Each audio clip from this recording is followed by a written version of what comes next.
کے ساتھ برا کام کرنا.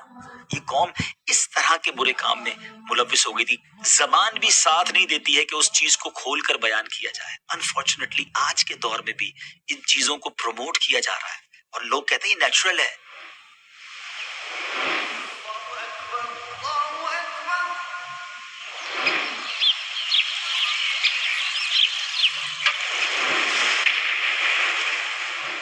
السلام علیکم ورحمۃ اللہ وبرکاتہ. یہ دنیا ختم ہونے والی ہے، مگر اس دنیا کا خاتمہ کب ہوگا اس کا علم اللہ پاک کی ذات کو معلوم ہے. قرآن مجید فرقان حمید میں اللہ تبارک و تعالیٰ ارشاد فرماتا ہے ان اللہ عندہ علم الساعہ، ترجمہ بے شک قیامت کا علم اللہ ہی کے پاس ہے. رب العالمین نے اپنے محبوب حضرت محمد مصطفیٰ صلی اللہ تعالی علیہ وسلم کو قیامت کب قائم ہوگی اور اس کی نشانیوں کی خبر دی ہے. انہی نشانیوں میں سے آج ایک نشانی کا ذکر ہم آپ کے لیے اپنی ویب سیریز قیامت کی نشانیاں میں لائے ہیں. ناظرین وہ نشانی کیا ہے؟ ایک عجب سا ورڈ ہے، مشکل ورڈ ضرور ہے، میں اس کا معنی بھی آپ کو بتاؤں گا اور پھر اس بارے میں مزید بات کریں گے. آج جو قیامت کی نشانی ہے وہ ہے قذف. تھوڑا مشکل لگ رہا ہوگا. قذف کے معنی ہے پتھروں کی بارش ہونا. جی ہاں، آسمان سے پتھر اسٹونز لائک رین وہ برسے ہیں اور قیامت سے پہلے برسیں گے. پہلے کب برسے ہیں؟ یہ پہلے کب ہوا ہے؟ آپ کو لے کر چلتے ہیں ہسٹری کے ایک ایسے ہسٹوریکل واقعے کی طرف، ایک ایسے تاریخی واقعے کی طرف جس کا ذکر قرآن میں بھی موجود ہے. اور وہ عجوبہ، وہ جگہ آج بھی دنیا کے لیے ایک عجب سما پیش کرتی ہے. ونڈر آف دا ورلڈ میں اس کو شامل کیا جاتا ہے. وہ کیا ہے وہ بھی آپ کو بتانا ہے. ہمارے ساتھ رہیے اور ایسا کیجئے ہمارے یوٹیوب دعوت اسلامی یوٹیوب چینل کو سبسکرائب بھی کر دیجئے. ملک شام کا ایک صوبہ ہے حمص، اور اس کا ایک شہر تھا جس کا نام صدوم تھا. اسی شہر میں ایک قوم رہا کرتی تھی جس کی تعلیم و تربیت اور ہدایت کے لیے اللہ پاک نے حضرت ابراہیم علی نبینا علیہ الصلوۃ والسلام کے بھتیجے حضرت لوط علیہ الصلوۃ والسلام کو مبعوث فرمایا، نبی بنا کر بھیجا تھا. اور یہ بھی کہا جاتا ہے کہ یہ 5 شہر تھے جن میں سب سے بڑا جو سٹی تھی، سب سے بڑا جو شہر تھا وہ صدوم تھا. ان تمام سٹیز کی جو آبادی تھی وہ اباؤٹ 400,000 تھی، یعنی 4 لاکھ لوگ وہاں بستے تھے. اللہ تعالیٰ نے انہیں سورہ برات میں موتفقات کے نام سے بھی یاد کیا ہے. اس وقت اس شہر کی جو دیہات تھے، جو اس کی سراؤنڈنگز تھی، اتنے بیوٹیفل تھے، سینک ایریاز تھے. وہ لوگ بڑے خوشحال تھے. وہاں طرح طرح کے اناج اور قسم قسم کے فروٹس اور میوے بکثرت پیدا ہوتے تھے. شہر کی خوشحالی کی وجہ سے کافی لوگ مہمان بن کر ان کی آبادیوں میں آتے اور ان شہر کے لوگوں کو ان کو مہمان نوازی کا بوجھ اٹھانا پڑتا تھا. کیسے عجیب لوگ تھے. آج مہمان آئے اور ٹورزم لوگوں کی طرف سے جب آتا ہے تو شہر والے خوش ہوتے ہیں، مگر ان شہر والوں کا مزاج بڑا عجیب تھا. انہوں نے جب دیکھا کہ بہت سارے لوگ ہماری سٹی کو وزٹ کرتے ہیں اور ہمیں ان کی مہمان نوازی کرنی پڑتی ہے، تو اب وہ تنگ ہو چکے تھے. اب مہمانوں کو روکنے اور وہاں سے بھگانے کی انہیں کوئی صورت نظر نہیں آ رہی تھی. ایسے ماحول میں شیطان مردود نے اپنا کتنا خطرناک وار کیا. ناظرین بڑا ہی عجب مشورہ انہیں دیا، اور ایک بوڑھے شخص کی شکل میں شیطان ان لوگوں کے پاس آیا اور ان لوگوں سے کہنے لگا کہ اگر تم لوگ اپنے مہمانوں کی آمد سے نجات چاہتے ہو، انہیں اپنے سے دور کرنا چاہتے ہو، تو ایسا کرو کہ جب بھی کوئی مہمان تمہاری سٹی میں آئے تو تم لوگ زبردستی اس کے ساتھ بد فعلی کرو، معاذ اللہ، برا کام کرو. انہوں نے ایسا ہی کیا اور آہستہ آہستہ یہ قوم جو تھی یہ اسی برے کام کی عادی بن گئی. آنے والے ہر مسافر سے یہ لوگ یہ برا کام کیا کرتے. حضرت لوط علیہ الصلوۃ والسلام نے ان لوگوں کو برے فعل سے منع کیا. انہیں بتایا کہ یہ بہت سخت گناہ ہے، بڑی بے حیائی کا کام ہے، اللہ کے غضب کو دعوت دینے والا کام ہے. مگر حضرت لوط علیہ الصلوۃ والسلام کی اس ایڈوائس پر، اس نصیحت کو ان لوگوں نے سن کر اس قوم نے اس کو ڈینائی کیا اور نہایت بے باکی اور انتہائی بے حیائی کے ساتھ کہا یہ پاکیزگی چاہتے ہیں تو ان کو اپنی بستی سے نکال دیا جائے. اللہ کے نبی کو گویا انہوں نے یہ میسج دیا اور انہیں باہر نکالنے کی بات کی. When the people of Lut refused to quit their evil actions، اللہ عز و جل نے پھر ان پر عذاب نازل فرمایا. اور کیسا عذاب! ناظرین یہ ایسا عذاب ہے کہ جب بھی سنتے ہیں جس کو کہتے ہیں نا کہ انسان لرز اٹھتا ہے. حضرت جبریل علیہ الصلوۃ والسلام چند فرشتوں کو ساتھ لے کر آسمان سے اتر آئے اور اب یہ مہمان بنے انسانی شکل میں حضرت لوط علیہ الصلوۃ والسلام کے گھر پر۔ پھر مہمانوں کو اس قوم نے دیکھا، اور قوم کی تو عادت خراب ہو چکی تھی، وہ حضرت لوط علیہ الصلوۃ والسلام کے گھر میں داخل ہونے لگے، ان کی دیواروں پر چڑھ گئے تاکہ ان مہمانوں کے ساتھ بھی یہ لوگ بد فعلی کریں۔ حضرت لوط علیہ الصلوۃ والسلام نے ان لوگوں کو بہت سمجھایا، اس برے کام سے باز رکھنے کے لیے منع کیا، مگر یہ قوم باز نہ آئی۔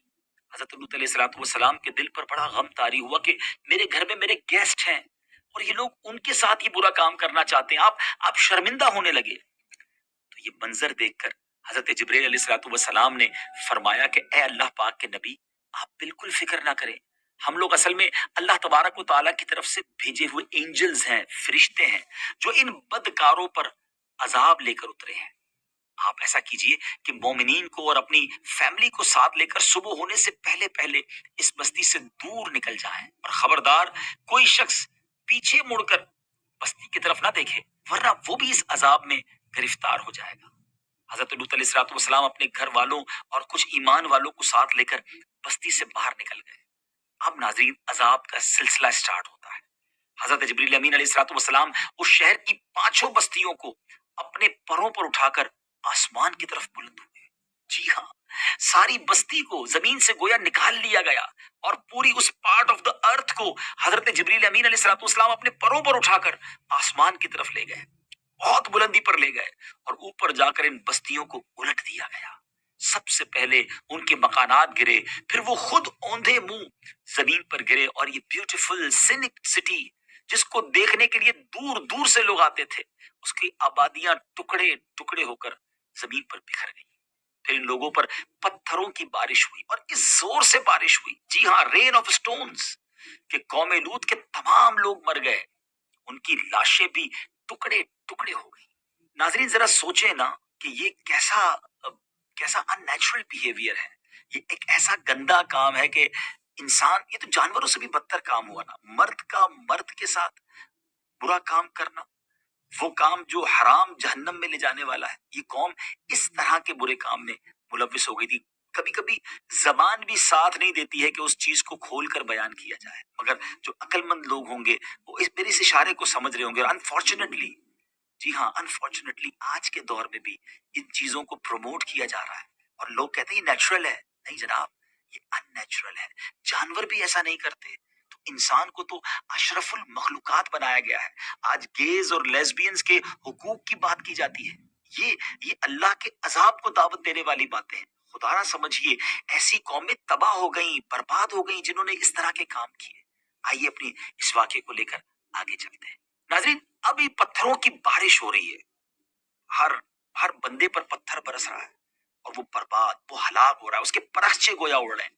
اور یاد رہے کہ ہر پتھر پر آج گائیڈڈ میزائل کی بات ہوتی ہے کہ دنیا اتنی ترقی کر گئی ہے کہ ٹارگٹ سیٹ کر دے، وہ میزائل خود جا کے ٹارگٹ پہ لگتا ہے، مگر رب کے عذاب کے یہ کنکر وہ تھے کہ جن پر ہر شخص کا نام لکھا تھا، اور ایگزیکٹلی، جی ہاں، ایگزیکٹلی وہ عذاب کا پتھر جو تھا وہ اسی بندے پر جا کر گرتا تھا۔ اور ایک عجیب بات بتاؤں کہ جب یہ قوم پر عذاب نازل ہوا نا، تو حضرت لوط علیہ الصلوۃ والسلام کی جو زوجہ تھی، آپ کی بیوی، وہ جب اس نے آوازیں سنی اور لوگوں کی چیخو پکار سنی، تو پیچھے مڑ کر دیکھا اور کہا ہائے میری قوم، تو اس کی سزا میں ایک پتھر اسے بھی لگا اور وہ ہلاک ہو گئی۔